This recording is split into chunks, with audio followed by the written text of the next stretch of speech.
and we had to work with patients to ensure that they had appointments in other states where access to safe and legal abortion is available. This is simply devastating. This ruling, by overturning it, has, taken away people's ability to make their own healthcare decisions. And we've seen firsthand instead turn those decisions over to politicians, and has given politicians the permission to make those decisions, to control what we do with our own bodies. We no longer have the freedom to determine our own course in life. This is a dangerous decision. It's a chilling decision, and it's going to have devastating consequences for 1.3 million women across the state of Wisconsin of reproductive age, and for millions across the country, forcing people to travel hundreds, sometimes thousands of miles for care or remain pregnant.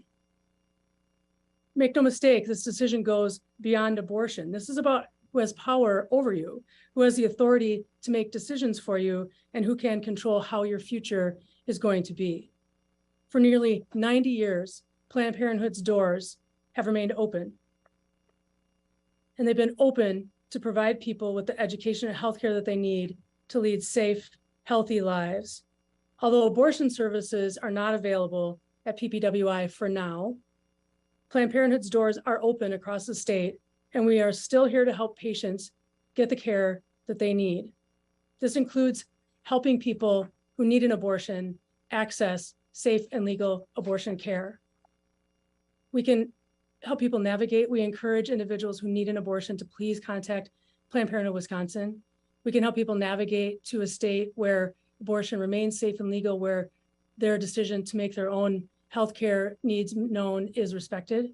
We can also provide travel assistance. If somebody needs overnight housing, we can provide that, and lost wages. So we can provide resources as well for individuals who need an abortion. Planned Parenthood will not back down from attacks on people's freedoms. We will not back down from attacks on people's freedom to access the essential healthcare that they need. We remain dedicated to fighting for a better future. We remain dedicated to ensuring that people can make decisions about having a family or not, who can make decisions about the future of their lives and of their family. So your health and the health of the community are our number one priority. Planned Parenthood will not back down, not now, not ever. Thank you. And now I'd like to introduce our medical director, Dr. Kathy King. Good morning. My name is Kathy King, and I am OBGYN physician and medical director of Planned Parenthood of Wisconsin. I, like my other colleagues who incorporate abortion provision into our medical practice, do so because we know abortion is and will always be a needed part of the full spectrum of reproductive health care. Today's decision that ends people's freedom to access abortion in Wisconsin and 25 other states is both terrifying and truly heartbreaking to those of us who are deeply committed to this work, and even more terrifying for our patients. Today, I had to look people in the eye and turn them away when they were seeking abortions. The decision to have a child or not have a child is a deeply personal decision and should be the right of everyone. Denying access to abortion causes harm, especially to Black, Brown, and Indigenous and other vulnerable communities. The patients I see who have abortions are all of us. They're your friends, your family, your neighbors, they're members of our community, of our state, all who deserve access to safe, timely medical care. Every person seeking an abortion is doing so for their own valid, moral, ethical reasons. Today, I think back on patients I was able to provide the care they needed. The single mom raising two kids, one with special needs who lost her job and was struggling financially. The 17-year-old who got into the college of her dreams, who dreamt of being a pediatrician one day and would be the first person in her family to attend college. The traumatized 14-year-old Rohingya refugee, pregnant from a sexual assault, who had so many barriers already to accessing her care. And a 35-year-old who conceived via in vitro fertilization after years of infertility, and then at 19 weeks gestation, received a devastating diagnosis of a lethal fetal birth defect. Today, all these people and thousands like them will be denied access to abortion in Wisconsin and across the country. The Wisconsin criminal abortion ban, now in effect, this 173-year-old law, makes no exceptions for rape, incest, physical health, or lethal fetal anomaly, or any fetal anomaly.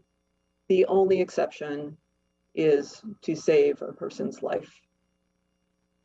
Today, a physician treating a pregnant patient with medical complications will now face felony criminal charges and imprisonment if a prosecutor disagrees that the medically indicated abortion they performed was indeed life-saving enough.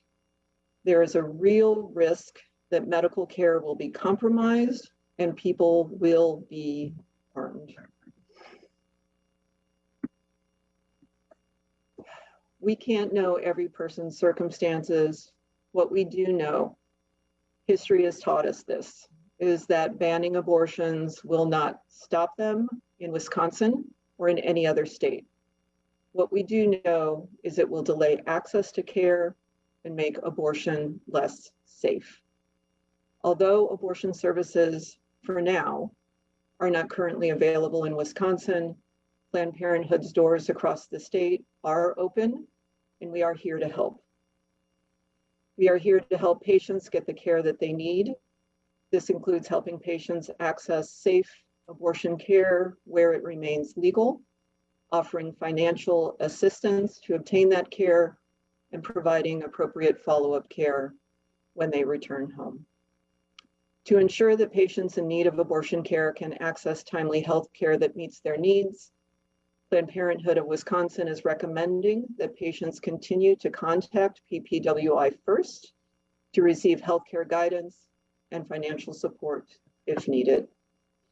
People in need of additional support to access abortion services or resources can contact Planned Parenthood online at ppwi.org or via phone at 1-800-230-7256.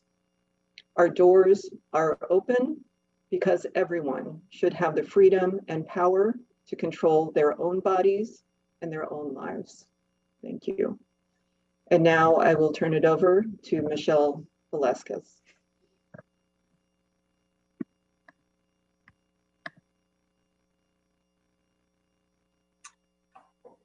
Thank you, Kathy. Good afternoon. My name is Michelle Velasquez. I am the Director of Legal Advocacy and Services for Planned Parenthood of Wisconsin. I wanted to start my time with you this afternoon with an excerpt from today's dissent, which I think captures what the court has done in its decision in Dobbs versus Jackson Women's Health Organization. Yesterday, the Constitution guaranteed that a woman confronted with an unplanned pregnancy could, within reasonable limits, make her own decision about whether to bear a child, with all of the life-transforming consequences that go along with it. And in thus safeguarding each woman's reproductive freedom, the Constitution also protected the ability of women to participate equally in this nation's economic and social life. but no longer. As of today, this court holds a state can always force a woman to give birth, prohibiting even the earliest abortions. A state can thus transform a woman's life and her family's future. Some women, especially women of means, will always find a way around the state's assertion of power. Others, those without money, childcare, other resources, or the ability to take time off from work, will not be so fortunate. Maybe they will try an unsafe method of abortion and come to a physical harm or even die. Maybe they will undergo pregnancy and have a child, but at significant personal and family cost. At the least, they will incur the cost of losing control of their lives. The Constitution will, today's majority holds, provide no shield, despite its guarantees of liberty and equality for all. As you've heard, Planned Parenthood of Wisconsin has temporarily suspended providing abortion services, and that is because Wisconsin has a pre-Roe criminal ban still on our books.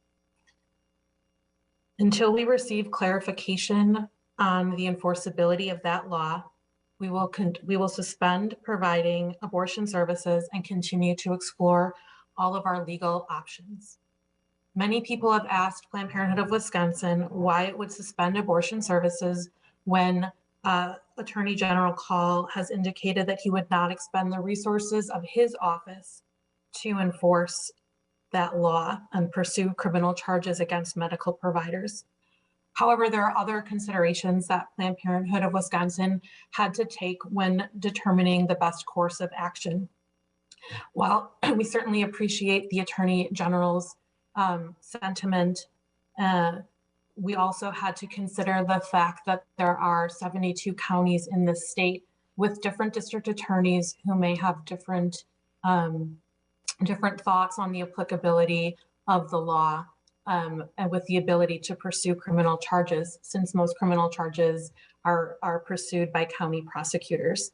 We also had to consider the fact that the statute 940-04 makes it a felony, and that felonies in Wisconsin are subject to a 6-year statute of limitations, which essentially means that future prosecutors would have the ability to look back at this period of time and file charges if they believed they could do so. Planned Parenthood of Wisconsin has been working closely with all of our attorneys to evaluate the legal options in front of us. The strategies that we are pursuing will be done with a priority to ensure that abortion is safe and legal in Wisconsin for the long term. Thank you.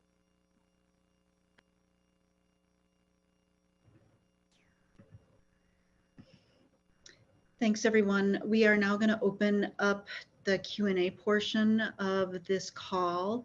And the first question that we have, we've gone over a little bit, but I'm going to throw over to Dr. King. If you can speak to the suspension of abortion services today and how that impacted patients who already had services scheduled for today or tomorrow, and how are we working with those patients to get them the care that they need? Thank you. Between today and tomorrow, we had close to 70 patients who were scheduled. This morning, we began to provide services and were able to see, I think, 4 patients today. The remainder of our patients, we had to, unfortunately, tell them that we could not provide the abortion that they presented to the center to have today. And obviously that was devastating. So what we are doing for the patients who we see today in the center who arrive, we are helping them navigate to find the services that they need. And for most of our patients, that will mean traveling to Illinois. And we are providing them information to help them access funding because suddenly now abortion for them has become not only more difficult to obtain, but more costly because now they have to incur the cost of missing more time off work, getting more coverage for childcare, figuring out a way of how they're going to afford traveling, and some will even have to stay overnight in Illinois. So we are helping them as we can, but obviously it's a daunting task trying to contact all of our patients because many, especially those scheduled for tomorrow, who we don't contact are going to show up, and we'll have to begin the process all over again. But we are committed to help patients find the care that they need. Thank you, Dr. King. Another question that has come in that Dr. King, you or Michelle could also build off on is specifically what work we've been doing to collaborate with other providers across state lines to prepare for this day. I'll begin. So we certainly knew that this was a real possibility since the leak of the draft opinion, which obviously is the final opinion. So we have been working closely with providers in Illinois, both Planned Parenthood and independent providers, so that we know how to help patients navigate to get the care that they need and that they deserve. Many of our licensed staff have already obtained or are obtaining licensure in Illinois because we know, Illinois is just one example, but they are already having a 2 to 3 week delay in getting patients scheduled. And now that is just going to be tremendously magnified. So Illinois is going to need assistance to be able to increase their capacity to absorb the patients that they are going to see. So a number of physicians, nurses, and staff will be traveling to Illinois to help provide services across state lines to help absorb that capacity. I'll turn it over to you, Michelle, if you have something to add. Thank you, Kathy. I think that pretty much sums up the work that PPWI has been doing over the course of many months. The priority is really to make sure that we can help Illinois, whether it be Planned Parenthood of Illinois or independent providers, increase their capacity to provide abortion care, knowing that patients from Wisconsin and other states around the country will be seeking those important health services there where it remains safe and legal. Thanks, Michelle. Another follow-up question that has come in is just regarding, and Dr. King, you can probably speak specifically to this. What are our concerns about women who may miss deadlines because of the long wait now that they must go to another state for care? So obviously we know that there may be patients who cannot access an abortion and may be forced to continue a pregnancy against their own wishes and be, the fact that that decision has been taken away from them is truly heartbreaking. We will continue again. We've been on the phone today for the patients we are most concerned about who need to access care in a very short period of time to be able to obtain an abortion. And so we are prioritizing those patients. But again, we know that this is going to be a new reality and that many people's decisions their ability to make a decision whether to continue or terminate their pregnancy may be taken away from them. Thank you, Dr. King. A new question for you, likely, Michelle, regarding whether we believe the 1849 law is enforceable and what legal considerations we are planning. Thanks, Lisa. It is not Planned Parenthood of Wisconsin's position that the 1849 criminal abortion ban automatically springs back to life.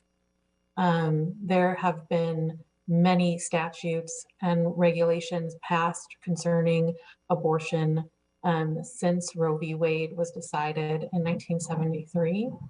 However, we're also cognizant of the fact that there are actors, potentially state actors, as well as private actors, who do believe that that 173-year-old law automatically springs back to life.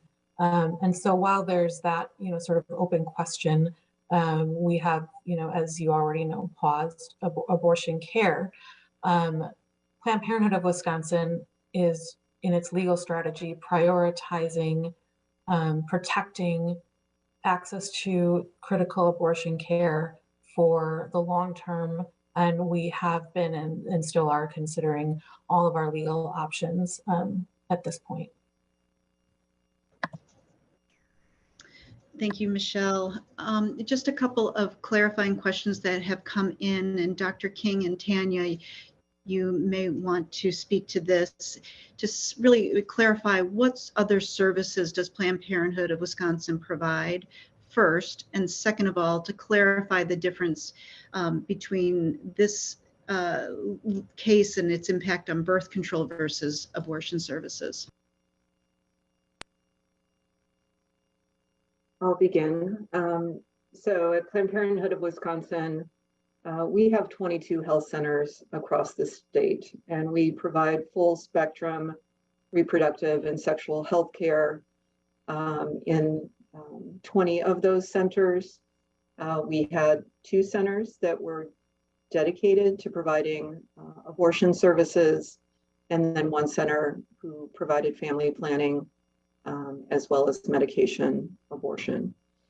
So the family planning centers, the doors will continue to stay open, and we will continue to provide that full spectrum of family planning services, from screening to prevent cervical cancer, to contraception, to gynecologic health care, to miscarriage management, to gender affirming hormone therapy.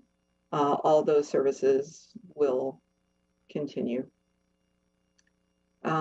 In terms of what this ruling means for abortion, for contraception, excuse me, we will continue to provide all contraceptive methods, and we are considering also expanding services, possibly beginning vasectomy services at our affiliate.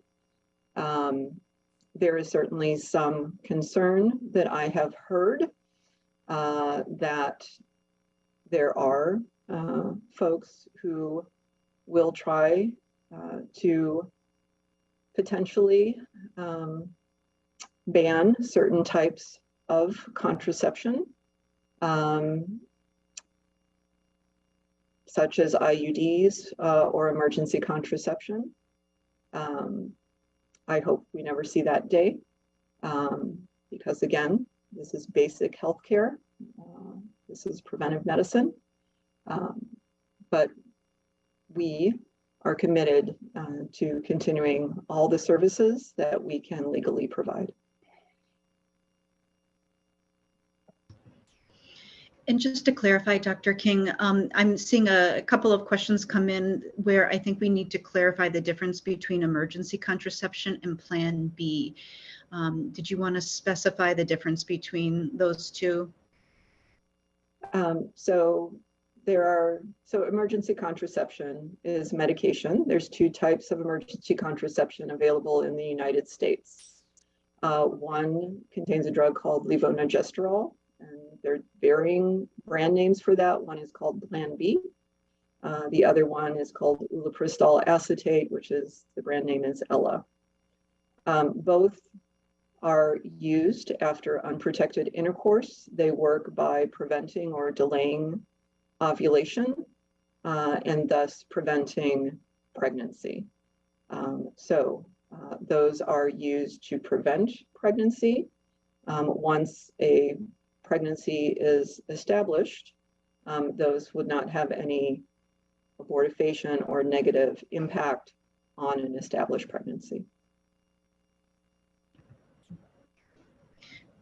Great, thank you. The other area I think we need to repeat and clarify is specifically medication abortion services.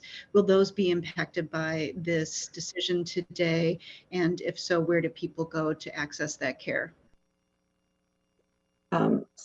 Yes, we have stopped, suspended all abortion services, both the provision of medication abortion, as well as in-clinic abortions. For those persons wanting to access medication abortion, there are a few options. Most people will likely need to travel out of state, whether that be Illinois, Minnesota, which would be the nearest states to Wisconsin, where abortion is still legal. There are ways for folks to obtain medication abortion pills, mifepristone and misoprostol, over the internet. And certainly there are individuals who, for whatever reason, will not be able to travel to obtain medication abortions, who will likely be self-sourcing those medications and self-managing abortions with mifepristone and misoprostol.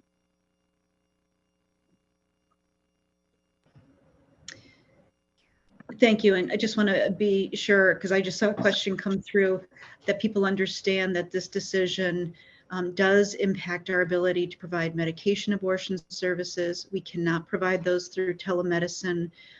So medication abortion services and in-clinic or surgical abortion services are no longer available in the state of Wisconsin. Plan B is a birth control method, and we will be making that healthcare available to any patient who is in need. I have another question from someone who just wanted to clarify what happens to the staff who are part of the health centers that are impacted by this decision. And Tanya, I'm going to hand that question over to you. Well, you've met one of our team in Dr. King, and the team is incredible, and they work very hard to care for the people of Wisconsin who need an abortion, and all of our staff across the state working very hard to care for people who need the full range of reproductive health care. Those individuals will still continue to be there for the people of Wisconsin who need an abortion. And as Dr. King has already shared, they can contact Planned Parenthood Wisconsin, and there's many services related to abortion that we can provide without, of course, we're unable to provide the abortion itself. And we're also here for any aftercare that might be needed related to abortion or any of our other services. And so that team that provides abortion specifically is really needed, and will be there for people to do everything they can to ensure that they can access care where safe and legal abortion is still available, and where those states respect people's ability to make their own healthcare decisions. Thank you, Tanya. And I'm going to turn it back over to Michelle, who has some clarifying comments. Thanks, Lisa. I just wanted to make a couple clarifications around self-managed medication abortions. Even prior to today's ruling, PPWI was unable to provide, as Dr. King mentioned, or I'm sorry, Lisa mentioned, medication abortions with the use of telemedicine or by mail Other states do have those provisions that allow for telemedicine and medications to be sent by mail following a change in the FDA rules. However, abortion access in Wisconsin, even prior to today's ruling, is heavily regulated. And so all patients receiving medication abortions had to be seen in person by the same doctor over the course of 2 visits. And failure to comply with those laws is already a felony under Wisconsin law. So it's important to know that the Wisconsin criminal abortion ban doesn't impose any, criminal liability to the pregnant person. However, we don't know, to the extent other actors who help obtain medications through overseas providers might be liable.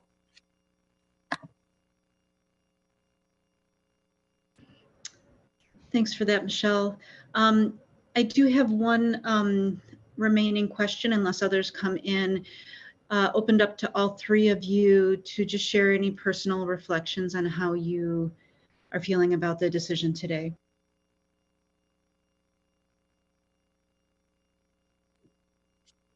I'll start.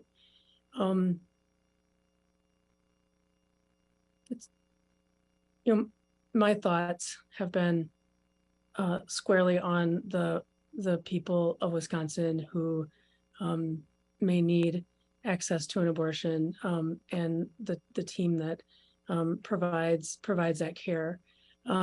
This is the real human impact. There were Wisconsinites in the waiting room this very morning that needed access to this essential healthcare. And so when healthcare is used for a political wedge, or however you'd like to characterize it, this is what happens. This is the consequences. So our friends, our families, our neighbors are being told that they have to, that they aren't able to make that decision for themselves. So that's what I've been thinking about this morning, is all those people, those 70 people, those 70 Wisconsinites that were there, and they'd made a decision they needed an abortion, and they had made a decision for themselves and their families and their lives, and they got told that they don't get to make that decision anymore. Our government, the leaders in our legislature in particular, have just made that decision for them. So that's what I've been reflecting on since this morning.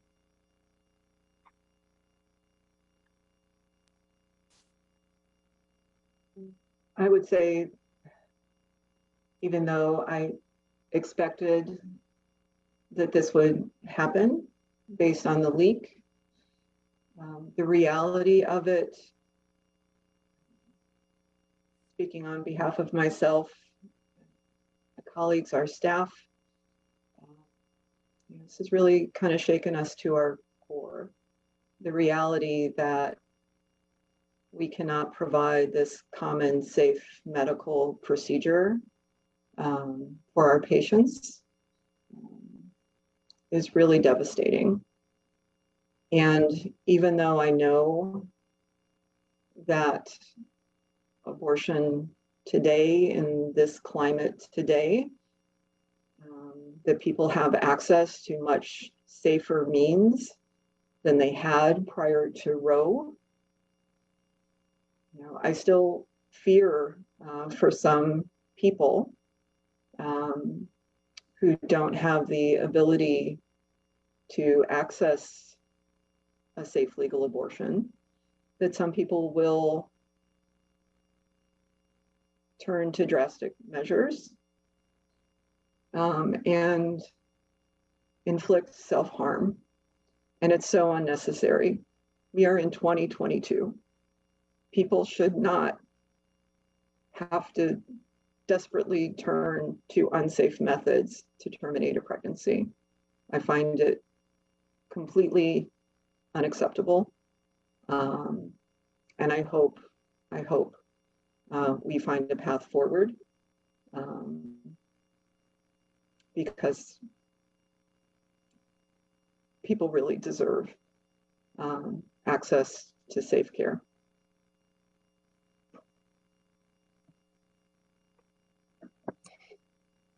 I think, first and foremost, my thoughts are with the 70 people in Wisconsin who are unable to get the health care that they decided they needed, and the health care that was right for them, for their families, for their future. I'm concerned about the harm, not just to those individuals today and tomorrow, but to the long-term harm that this will cause people of this state. I'm concerned about forcing people to carry pregnancies to term, particularly for members of BIPOC communities who oftentimes experience disparate health care, who have worse maternal and infant health outcomes in this state. And I'm concerned about how this may, unfortunately exacerbate that. I'm concerned about people who are experiencing problems in their pregnancy, who may present to emergency rooms, and whether or not this will have a chilling effect on physicians who, under normal circumstances, would not hesitate to provide abortions to save someone's life. And beyond abortion, I'm concerned that this ruling will have an impact on a whole host of other rights, personal freedoms in relation to procreation, in relation to familial relationships, in relation to how we choose to parent our children, the use of contraception, all of these rights that are really sort of embedded in this right to privacy and the right to have the autonomy to make decisions for yourself. So our hearts are with our patients today, but really with everyone in our community and throughout the state as we fight this new sort of unknown landscape. Thank you, Michelle. I have one final question that has come through that I don't believe has been touched on in detail, though, Michelle, you did just make reference to it. But Black women and babies in Wisconsin already have higher mortality rates than white babies. Are we concerned about those racial disparities and the growth of those disparities as a result of this decision? And I'm going to open it up to whomever feels comfortable to speak to that. Yeah, I'll start and would encourage anyone else to join. We are very concerned about that. We see the inequities in the healthcare system, and we certainly see the inequities in as the person who asked the question, we certainly see the inequities in maternal health, and so we understand that this is going to have a disproportionate impact on people who are already marginalized in our healthcare system, who are already experiencing inequities in our healthcare system, and very unfortunately, Black pregnant people experience some of the starkest inequities here in Wisconsin and comparably across the country. So we're incredibly concerned about this.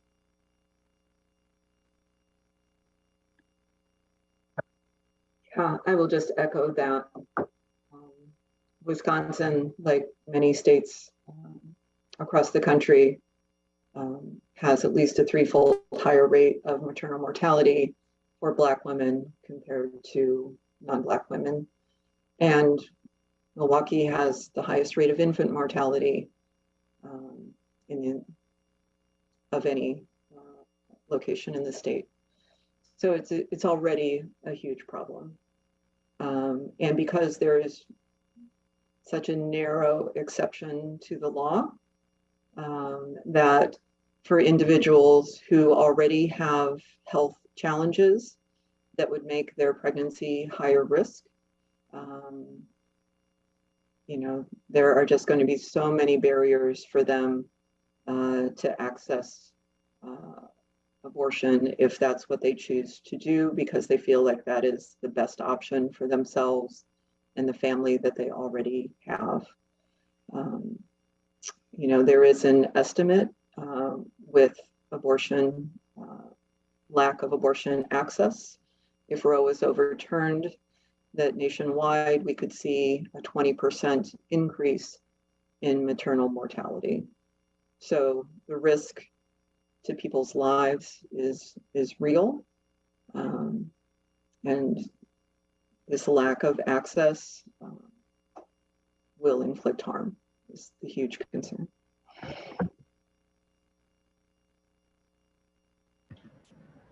Thank you. I have had two other things come across briefly. One to clarify, and anyone can speak to this, that do we have partnerships with other healthcare providers outside of Illinois? Will we be referring patients to other health centers besides Illinois? Absolutely. We have partnerships both regionally and nationally with independent abortion providers, as well as other Planned Parenthood affiliates. We have strong relationships around, you know, the Midwest and certainly beyond. And we will offer patient navigation services and the resources folks need to access care, whether it's in a neighboring state or somewhere further away. I think, you know, we really want to center what is best for that patient. Maybe that patient has support systems in Washington State or Colorado, and so it makes more sense for them to go to those places. Or maybe there's a gestational limit and they can't get in soon enough in Illinois, and so we help them find an appointment in Minnesota, even though that's geographically further away for them. So really, we are committed to using the fullest extent of our resources and networks to get people the care they need. Thank you, Michelle. And one other point of clarification that came across, can you please clarify the role of the patient navigators that we have recently put into place at Planned Parenthood?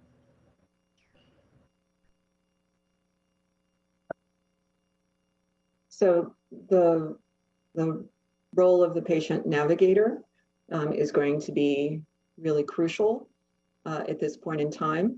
And we've actually learned a lot of lessons from the experience in Texas with SB 8, where patients had to seek care outside of the state. So the role of the patient navigator is to meet with the patient and work with them to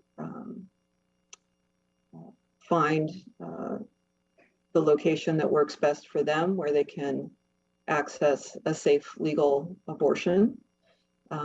One tremendous barrier, obviously, is the cost, because most of these individuals have to pay out of pocket for these services, and we know at least half of our patients live in poverty. So the other role of a patient navigator is also helping patients access funding to obtain the care that they need. In addition, a little different from the patient navigator, you know, we here at Planned Parenthood are also, you know, seeing patients seeking abortion to assess them and evaluate them. And that might include performing ultrasounds. We know from Texas that 1 in 5 women who traveled out of Texas to seek care, when they arrived at the center, realized based on their gestational age that they could not access the service that they wanted to seek. So again, we at Planned Parenthood are going to be here for them to evaluate their early pregnancy, help them navigate to get the care that they need, and then be here for them afterward for whatever aftercare that they require. I would just add to that that some of those roles have already been taking place at Planned Parenthood even prior to today's ruling. Of course, now it'll be needed to a much greater extent.